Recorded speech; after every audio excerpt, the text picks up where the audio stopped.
خايش نحكي لك، ريت كي تخسر الترجي صدقني اللي يبدا يضرب في البيبان ويبدا يبكي وتجي حالتي هستيريا مش نورمال.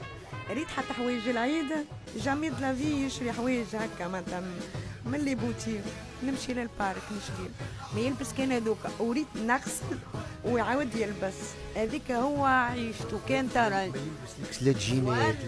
والله اختي من ايطاليا تبعت له ياخذهم خوه، والله لا ياخذها، والله ما نشريلوش جمله نشريلو كامل البارك ديجا كلهم يعرفوا. وبرا كان خرجوا قالوا له تراجي رشوه، اجا شوف نبدو نعملوا في العرق مهبني بالتراجي. كيفاش بديت الحكايه؟ كيفاش بديت من الصغر؟ والله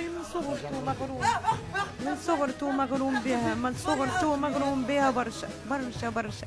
ريت تو خويا ومرته يحبوا الفريق، الجوره اللي تلعب التراجي وتربح يبدا عامل فيهم، يبدا يعيط في السياح غلبناكم.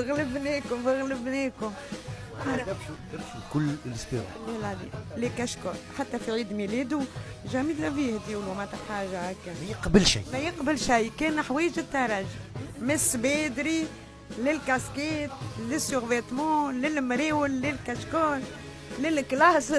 انا نبدا ندور في الاسواق باش نفركس له كلاصه والكوارت اللي جاو الجوارات لهنا يبكي، قال لي توا نخلطوا عليها يا ولدي. مشاو النسرين وقتها جاوها وجاو قالوا له الاولاد راهو جاو الجوارات، قسما بالله ما قلت له يا وليدي باش نهزك يعني ما عندي وين ما نعرفهمش وين، ديجا ديما يقولوا لي مفيد عليه ما تهزوش وين شو اسمه فوالا.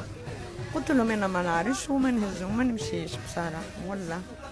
ان شاء الله ريت تجيوا عزيز. انا مصدوم، فماش واحد يضري في العالم يحب الاسبيرونس كيما عزيز. قسما بالله ما فماش. ريت ولدي الكبير مهبول تراجي جامي كيما عزيز، اقسم بالله العظيم والله قلت لك لو جور اللي تخسر ما تحكيش، يبدا يضرب في الباب يبدا يبكي وعلاش خسرته، يبدا يعيط ويصيح.